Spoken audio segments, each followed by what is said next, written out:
Hi, everybody. Today is Tuesday, March 3rd, 2026, and our dear friend or brother, Professor Marandi, is here with us. Welcome back, Professor. Thank you, Nima. It's a great pleasure being with you.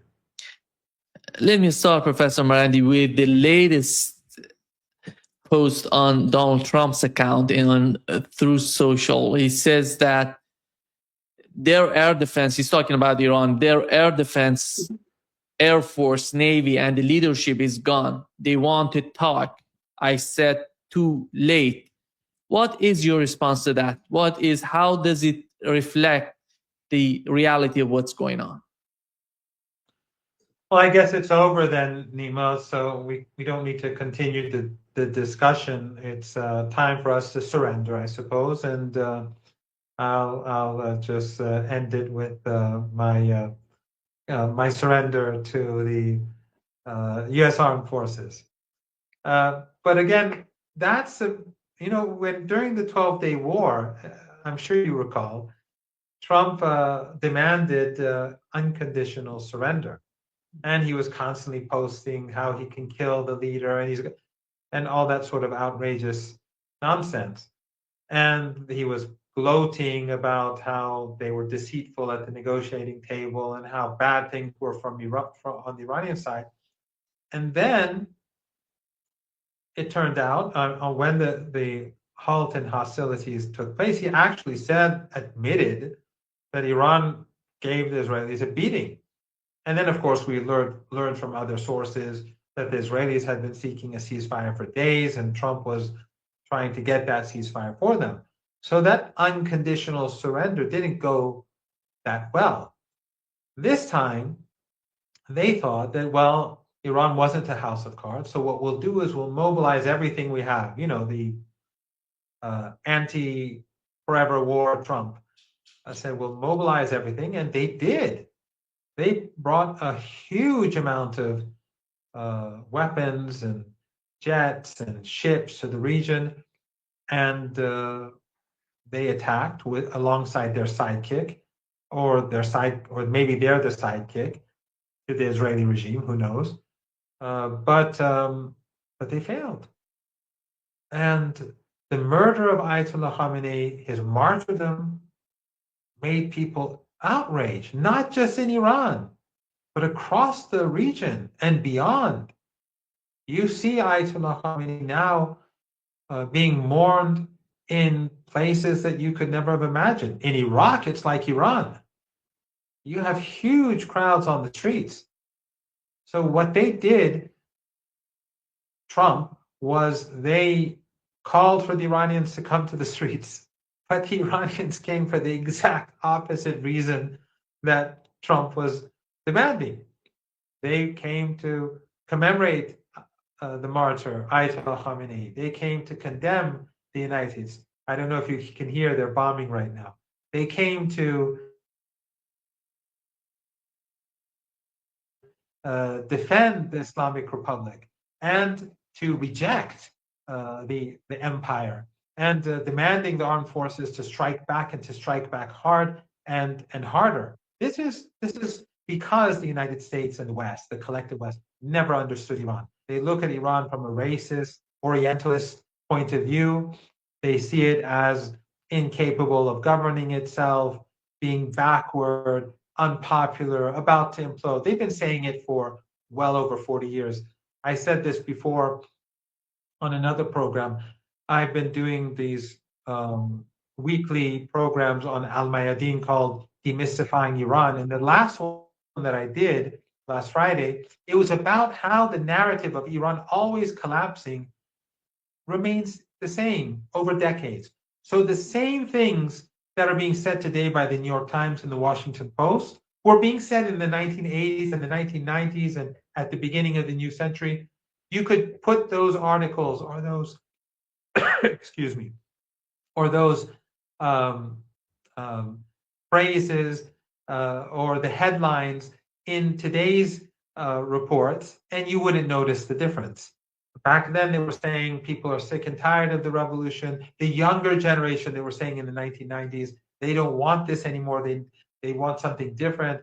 There's a second revolution brewing, it's always the same. But this collapse in Iran has been collapsing for 47 years, and now the Americans are waging war against the country, along with the Israeli regime, with everything they have, and the country is steadfast and resilient. Last night and the night before, throughout the country, there were huge gatherings. You know this, tens of millions of people. In Tehran, they didn't have a single gathering. They had multiple gatherings for safety purposes, I assume, like 20 or so gatherings. Each one had tens, if not hundreds of thousands of people. Some maybe 10, some hundreds of thousands of people.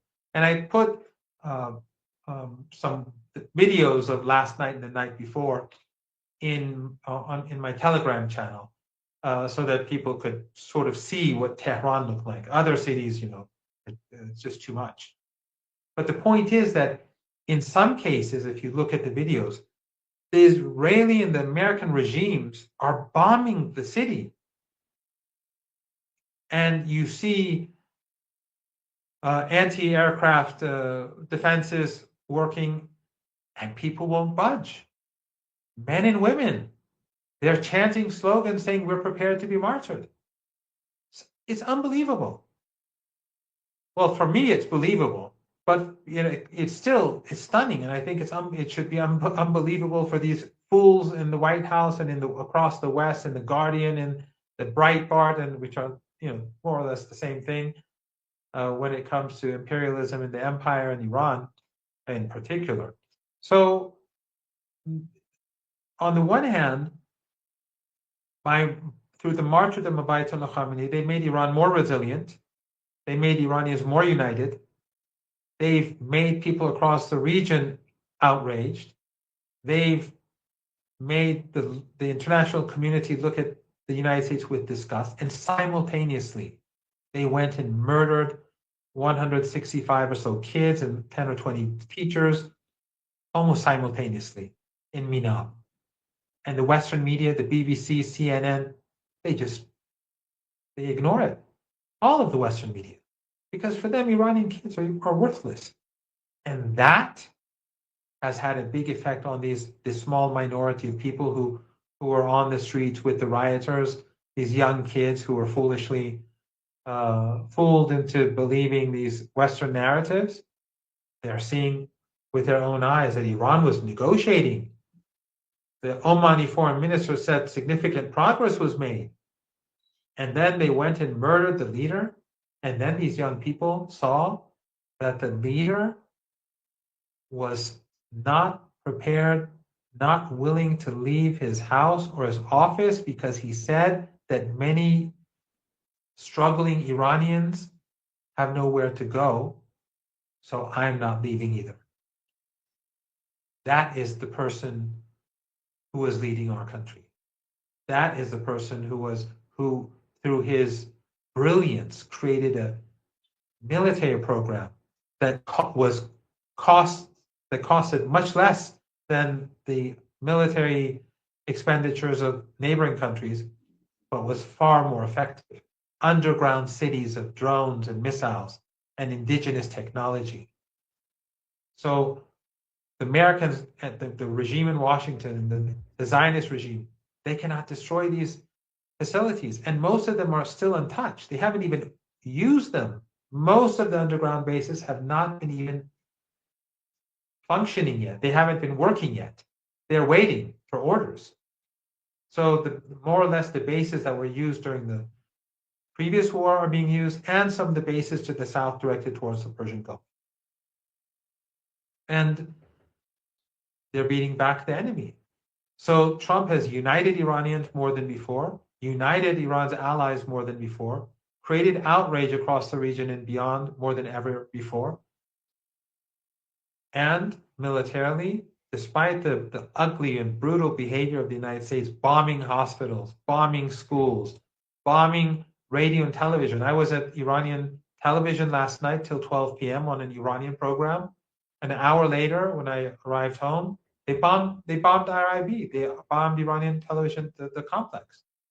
And the night before, they also bombed it, because I went to that TV channel I went to the previous building. I didn't know it had been bombed. And they told me, no, it was, I saw the building damaged, and they said they moved it to another place. So I went to this other place last night. And then, as I said, an hour later, so they bomb radio. Do Western journalists, do these mercenaries of the Epstein class, do they condemn the bombing of the national radio and television? No. About the 260 Palestinian journalists who were slaughtered during the ongoing genocide in Gaza. They didn't care. And of course, the many journalists in Lebanon who've been slaughtered, and as we speak, the Israeli regime is slaughtering civilians in Lebanon as before. And again, Western journalists, Western regimes look away because they allow the Israeli regime to get away with anything. So Iran militarily has been, I mean, they're hurting us. They're killing people. They carry out double tap strikes. One of our actually an acquaintance of both of us, who I'll tell you after the show, he was a witness to a double tap attack where they made Ferdowsi Square, and then when people gathered to find people under the rubble, they struck it again. These are the monsters that we're dealing with. They can't take out the underground cities. They can't do anything about Iran's military capabilities, so they take it out on women and children. They take it out on ordinary people. This is the essence of this Epstein coalition, this Epstein army, or these two Epstein armies that are expressing rage against ordinary Iranians because they failed on the battlefield. I think one of the signs that they're hitting this civilian, infrastructure and, the homes of the people is because they don't have the information they had before 12-day war. And that network of spies being destroyed by Iranian intelligence, it seems that they don't have it, as we saw in Yemen, where they didn't have any. They were running out of choice in Yemen, out of target. That was the reason that they hit all these. They went after the people who were gathering. If you remember, during the Eid, it wasn't. Yeah, and they hit the civilians, killing civilians. Donald Trump bragging about it on his social media, and they're doing the same. Is that the case? You're living in Tehran. You've seen the targets right now in Tehran. Where are they targeting? Well, in the case of Yemen, you're absolutely correct. There was a gathering. They were in a circle, and that was a part of their traditional gatherings, and they bombed it. Whether it was intentional or not, I don't have any way to know, but they never expressed shame and remorse for it. No one in the West apologized for slaughtering those little girls and little kids in that elementary school. No one. Western media, the BBC, CNN, none of them cared. And that shows a great deal about who they are. And it showed who they are to Iranians, to these young Iranians, some of these young Iranians who were deceived through their Persian media empire, the West Persian media empire. Now they see reality. But I think that you're absolutely correct. Their intelligence networks have been smashed. We saw last time round that Iran's air defenses had much greater difficulty. This time round, they've been downing drones left and right. And American and Israeli jets are firing missiles from afar, even though the force is much greater than the 12-day war. The American presence is much greater than the entire Israeli military capability. So, but they don't care. I'm sure they know. They knew that they were bombing hospitals. I'm sure they knew they were bombing a school. I mean, how could they not know? You can find it on Google Map. It's not like it's obvious. Or the Gandhi Hospital in Tehran that was bombed. They went and hit the IVF unit. So women who were trying for years to have kids, now what are they going to do?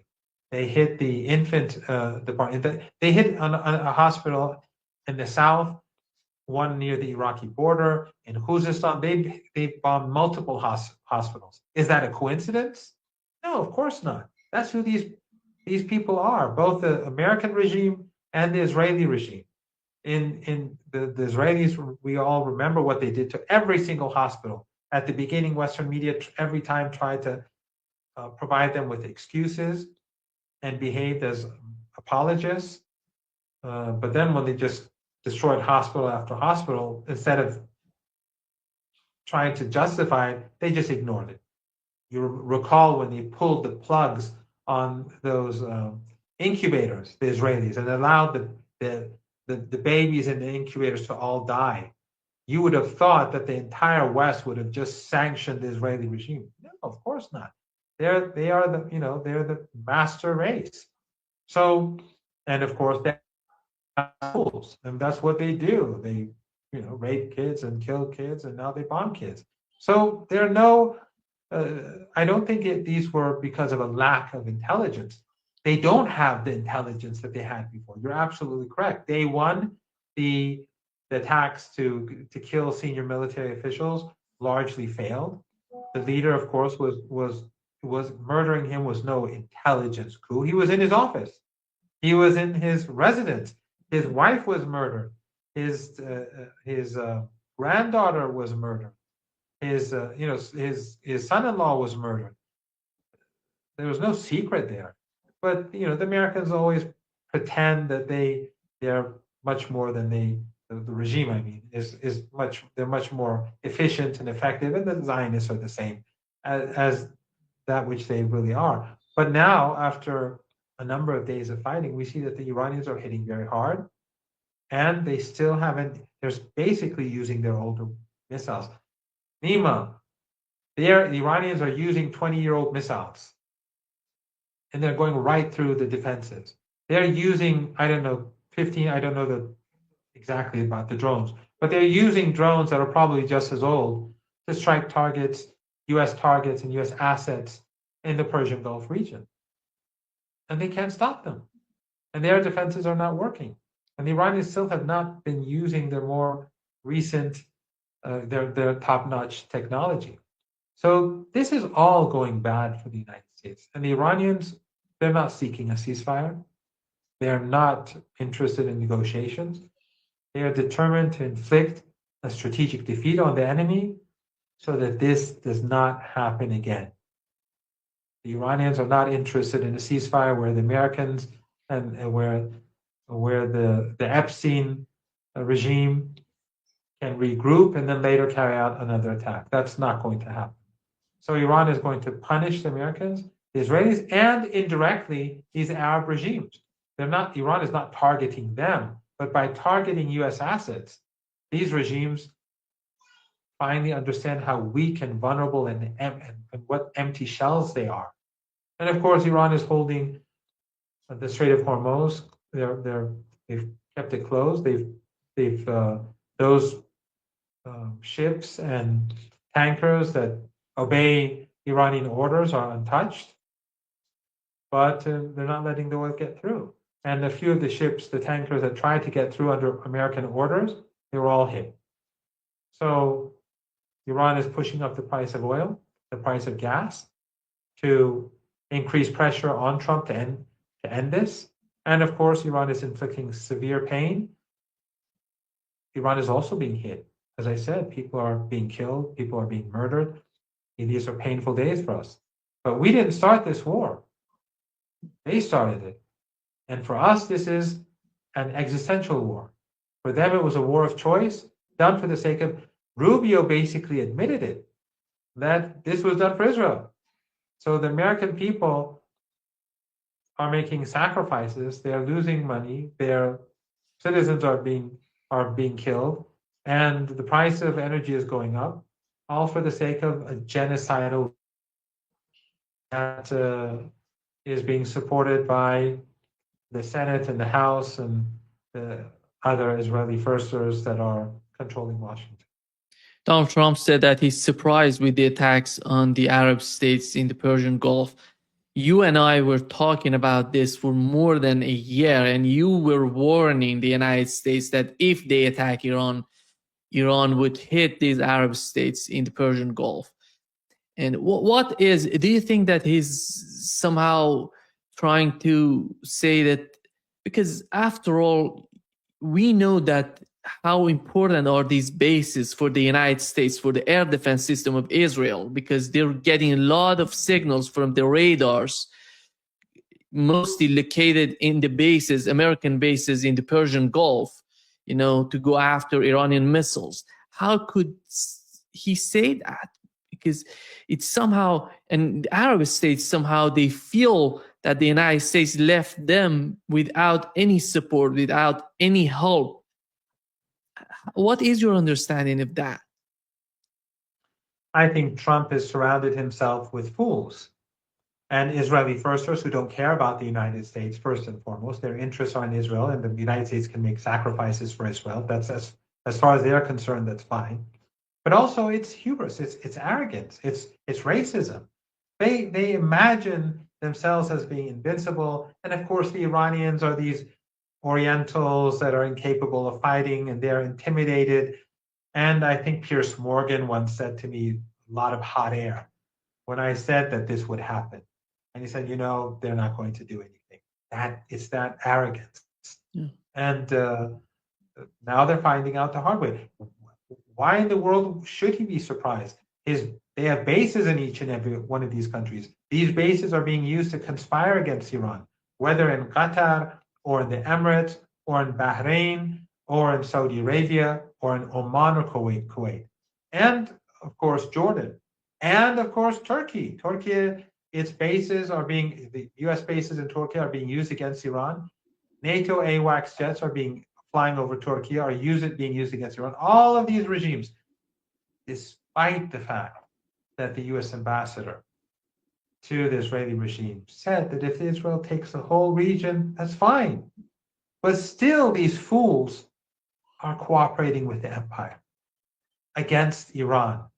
And they all know that if Iran falls, and it will not fall, all of them, from Erdogan to these Persian Gulf regimes, they will be left naked in front of the enemy, every single one.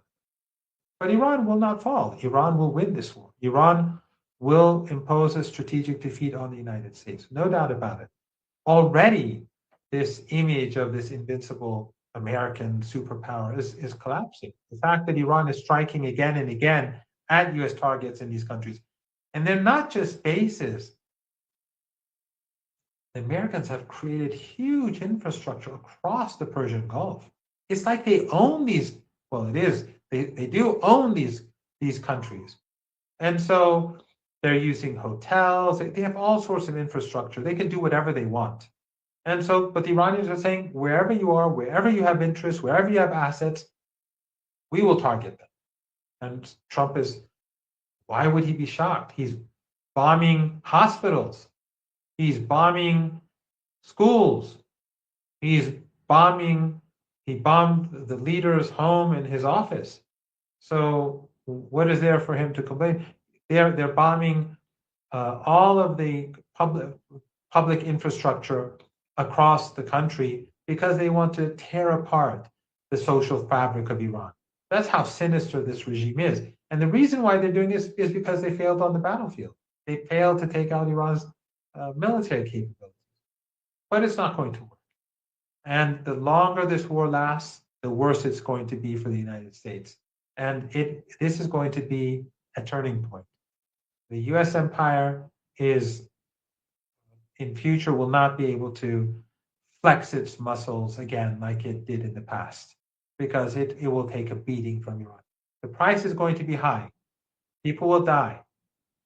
You can, every now and then you hear explosions. They're murdering people in Tehran and then carrying out double tap attacks to kill the first responders.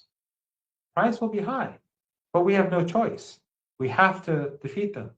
And I think with the economic problems at home and with the deep divisions of American society, it's going to be very difficult for Trump to sustain this war.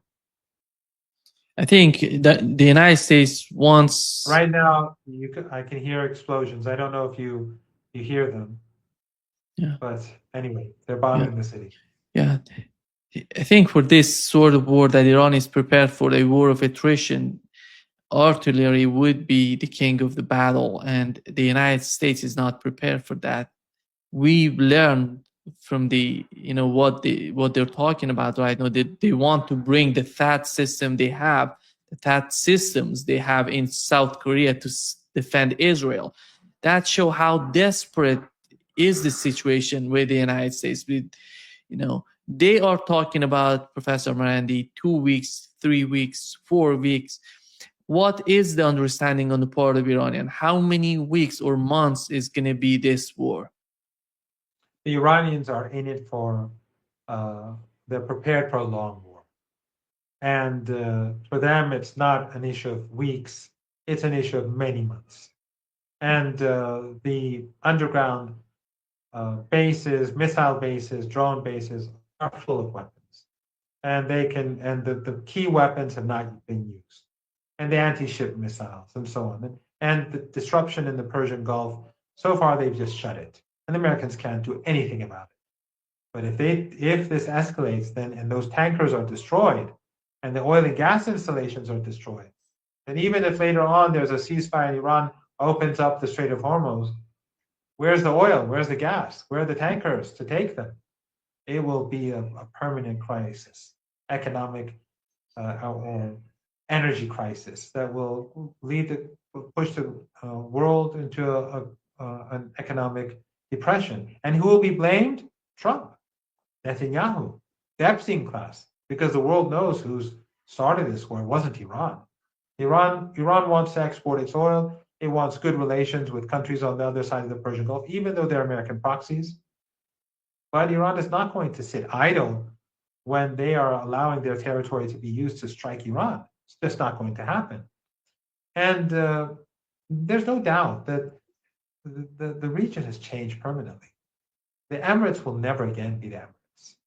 Bahrain, the regime in Bahrain will never be like what it was before, if it exists, and if these regimes exist in the months ahead or weeks ahead. Qatar will never be the same.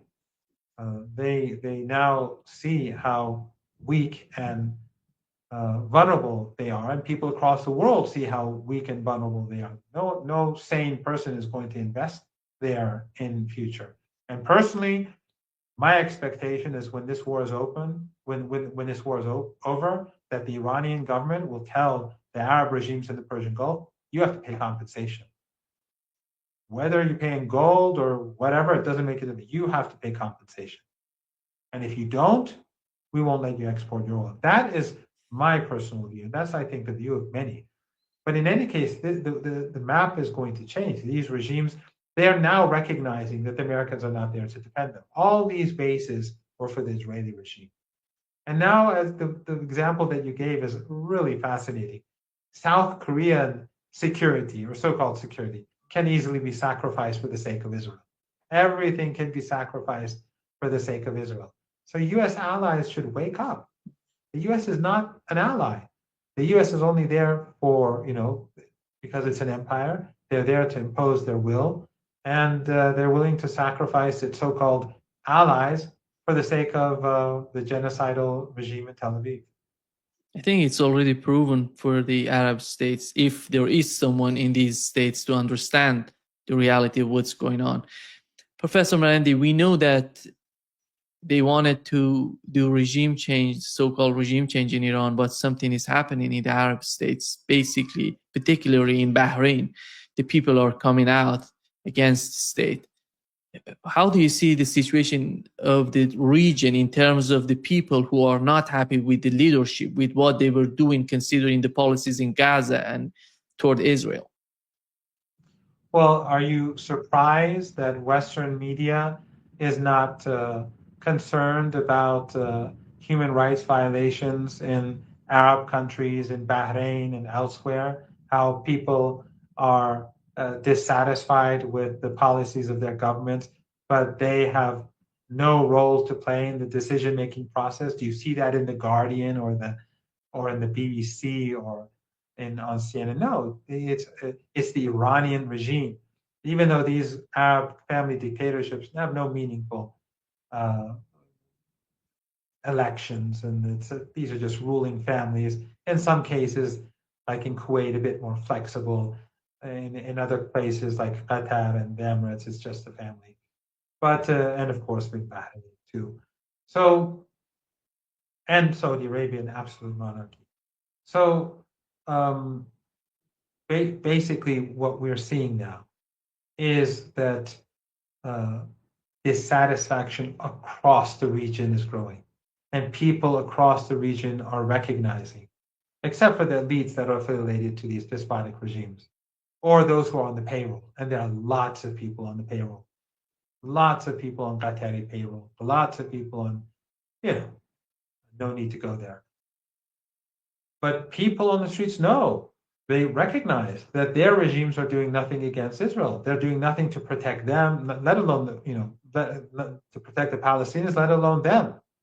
When the U.S. ambassador says if Israel takes the region, fine, you would expect governments to reassess their policies and to reorganize their military to protect their territory against the Israeli regime. But you're having none of that.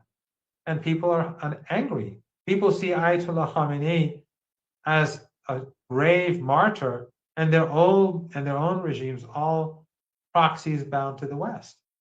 That creates further a greater environment for instability, because at some point you may see uprisings. You see it in Bahrain, but you can see it elsewhere. You can envisage it happening in other countries that feel humiliated that their territory is being used by the West to attack Israel's enemies and to attack those who oppose the genocide. So none of this is good for these dictatorships, and thus none of it's good for the United States. And while some say that it's good for Israel, I don't think it's good for Israel. The Israeli regime does not benefit from U.S. proxies in the region being weak. That's my opinion. Yeah. Tucker Carlson said that there were Mossad agents in Saudi Arabia and Qatar. They were arrested because they wanted to bomb these two countries. I would assume they wanted to put the blame on Iran. And in some cases, because Iran, so far, what we've seen, Iran is focusing on the American bases. And what is your understanding of that? And the Israelis, the leadership was somehow cooperating, totally cooperating with the Israelis and Americans, and they see they're coming to sabotage something in Saudi Arabia, in Qatar, other Arab states. Yes, the Iranians have said we had nothing to do with the attacks on Aramco. And so if we look at what Dr. Carlson says, and he is very, very well connected to the political establishment in the United States, then one can guess that perhaps these were carried out by the Israeli regime. But in any case, the Israeli regime was trying to, from what he's saying, to create chaos in these countries, either to push them towards war with Iran, which they would immediately lose. They wouldn't last at all because they have no capabilities. They're completely dependent on oil. If their oil infrastructure is targeted, then it's finished.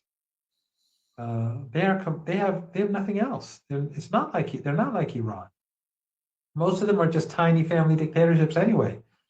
So either they want them to push them towards war with Iran, or they have to create hostility among the populations towards Iran, or fear and confusion. Who knows?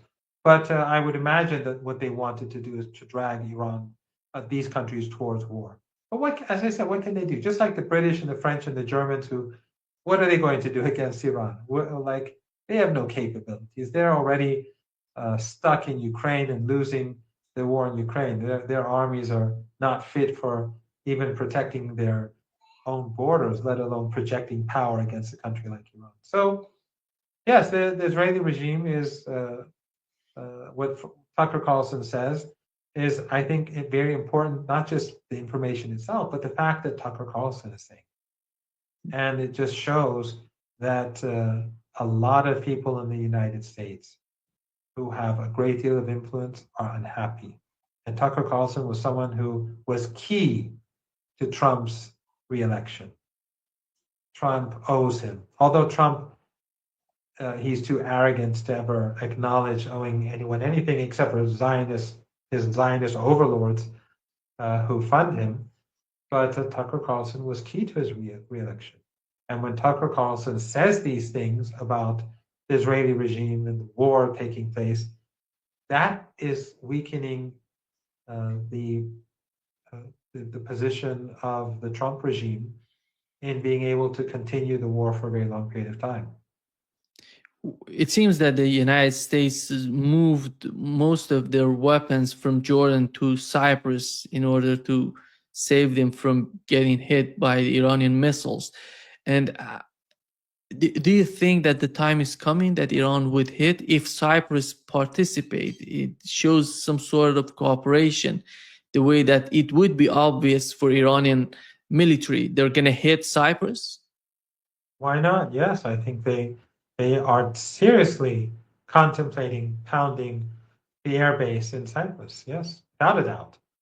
And the Iranians have shown their resolve across the region that they will not tolerate the U.S. presence anymore. They will not tolerate Israeli and U.S. airstrikes on hospitals and schools and Iranian radio and television and infrastructure, and the murder of all these innocent people. We're seeing the funerals every day. The mass funeral for the kids in Minab was held this morning. The Iranians are not going to hold back. They will punish them if they feel that the threat is coming from that direction, without a doubt. Donald Trump wants the Iranian people to do the heavy lifting for him, and he says that we are here, we are bombing them, we are doing this and that. And what is, Professor Marandi, where does this come from? Because it's so much disconnected with the reality of what's going on in Iran. But for you, that you understand the West, you understand the mindset of these people, where does it come from that they cannot understand, they don't want to understand the reality of Iran? It's racism, it's Orientalism, it's this sense of superiority that they have. They look down upon everyone else. They cannot comprehend the fact that Iran is a stable country which has popular legitimacy, which is sophisticated and complex, which has an ideology that makes its people resilient and strong, and that it has a thriving civil society, and that it is more than capable of defending itself, and it has moral principles, which the West does not even know what that means. Iran has moral principles. It's opposed to genocide. It will stand up against genocide. In the West, if you say that, they would say this is propaganda. This is a mouthpiece of the regime, as they like to say. But that is the reality. That is why they fail against Iran. That is why they're unable to defeat Iran. And that's why you see that they've brought everything they have to the battlefield, and they still cannot succeed. I think right now the mostly important question would be what Iran would do to Israel, because so far what we've seen, it was all the Arab states. Most of these bases were neutralized, if we can put it this way.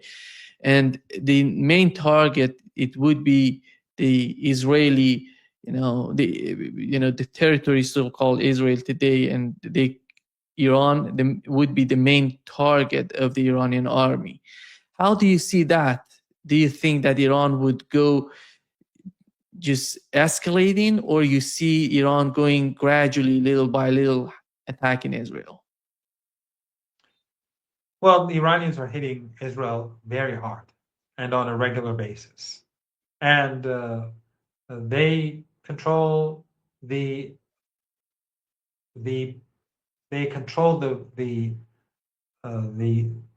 state of the conflict. In other words, if the Iranians want to escalate, they will escalate. and there's nothing that the Americans can do about it, or the Israeli regime. So Iran is hitting Israel very hard. There's a lot of censorship. The Americans and the Israelis are failing on many fronts. Iran's anti-drone capabilities are much better now. As you were alluding to earlier, the Israelis and Americans, their intelligence on the ground and their collaborators are not successful like they were on during the first day of the 12-day war. So obviously Iranian intelligence is doing a lot better. If Iran chooses to escalate, it will. And if Iran, and not just with regards to the Israeli regime, but also with regards to the Persian Gulf. If push comes to shove, that'll be the end of all those assets. And the same will be true in the Caucasus. So the Americans should be very careful about the future days and weeks.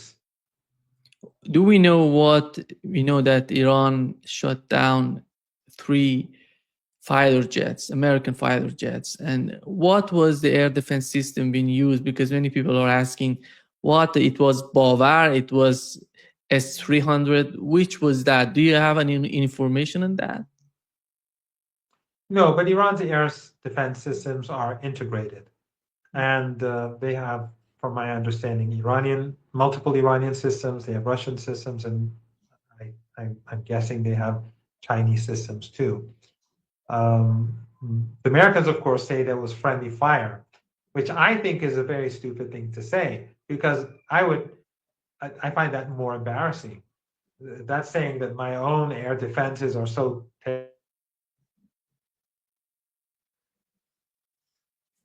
Yeah. It seems that we've lost Professor Marandi. Let me check out if it's going to be. Yeah. It's going to get back just in a second. Let me just, yeah. He's out right now. I assume that he's going to switch to other signal, Wi-Fi signal, and he's going to be back in a moment.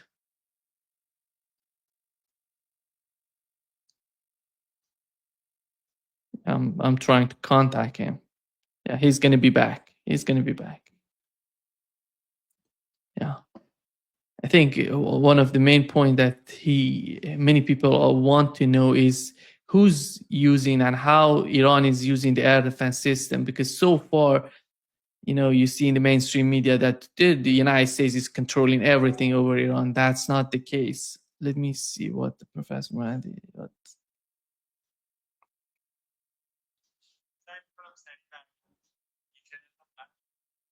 He's going to be back. He said he's going to be back. Yeah.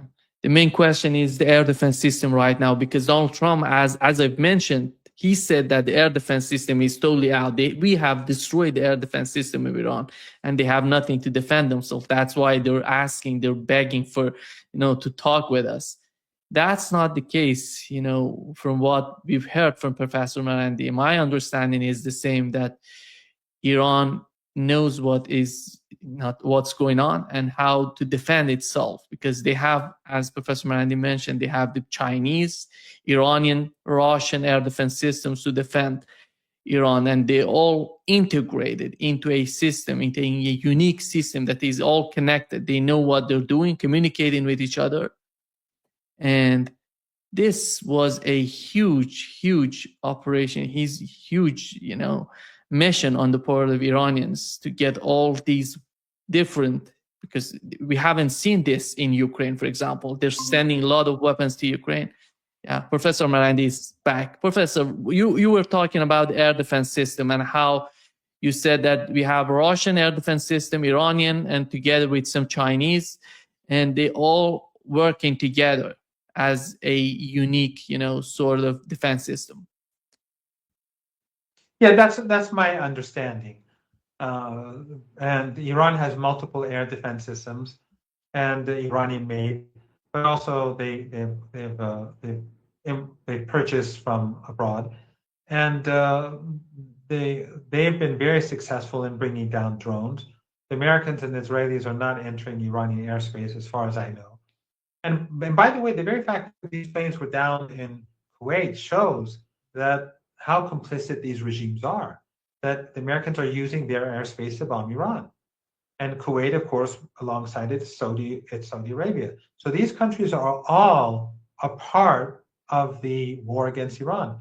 And if Iran closes the Strait of Hormuz, they have nothing to complain about.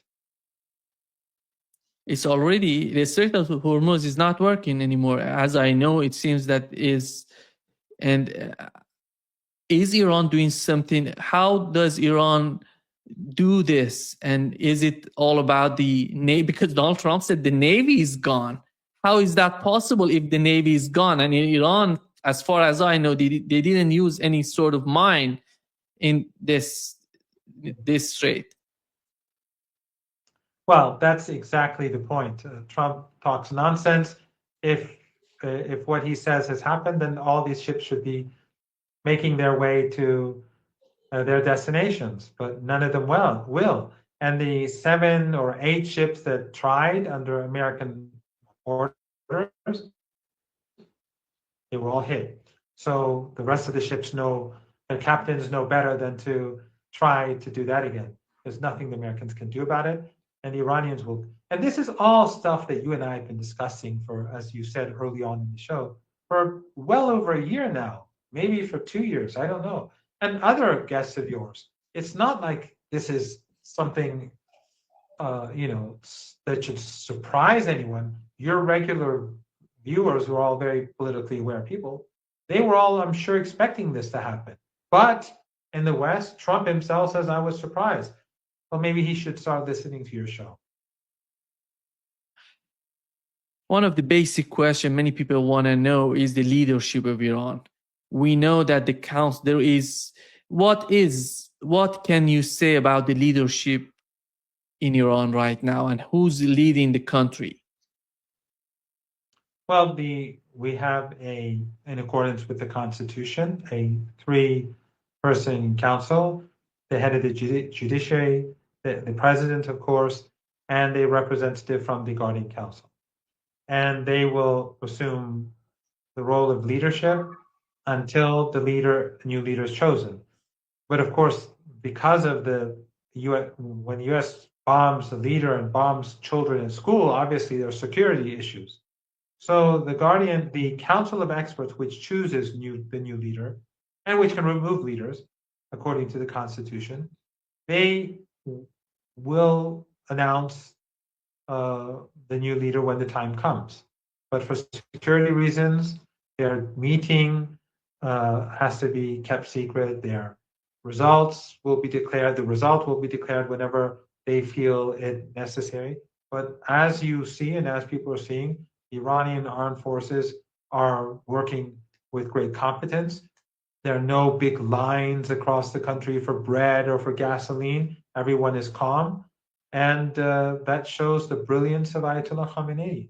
Not only was he a great thinker, a man who was fluent in 4 languages, who was a man of literature, who was an intellectual, who was courageous, who went to jail multiple times during the Shah and tortured, who fought as a volunteer in the war, who returned to the war as the president near the end when things were difficult, when the United States joined Saddam Hussein.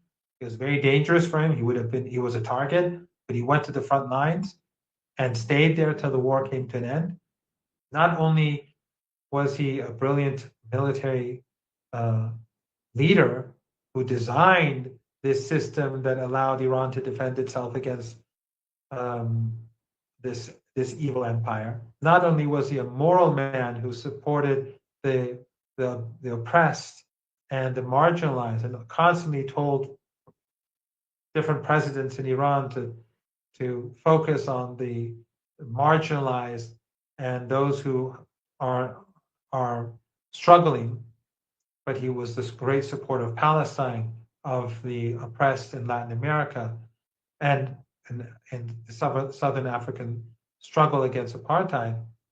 All of that aside, he devised a system that after his demise, under war and maximum pressure sanctions, is able to function and defeat a superpower. That is extraordinary. That is unbelievably extraordinary. The other dimension of the war, Professor Marandi, is what we were talking about, as you mentioned, like other things for such a long time, is how the Iranian allies in the region would react. We see right now the nature of the relationship between Iran and the allies. Iran didn't ask them to join. They joined by themselves. We had Houthis, we had Iraq, Hezbollah in Iraq, we had Hezbollah in Lebanon has joined. And when you look at the whole situation, Hezbollah right now, as we talk, they have destroyed one of the Israeli tanks in the southern part of Lebanon, because they say that Hezbollah should be disarmed. That's not the case anymore. And how do you see all these groups coming together and working with each other?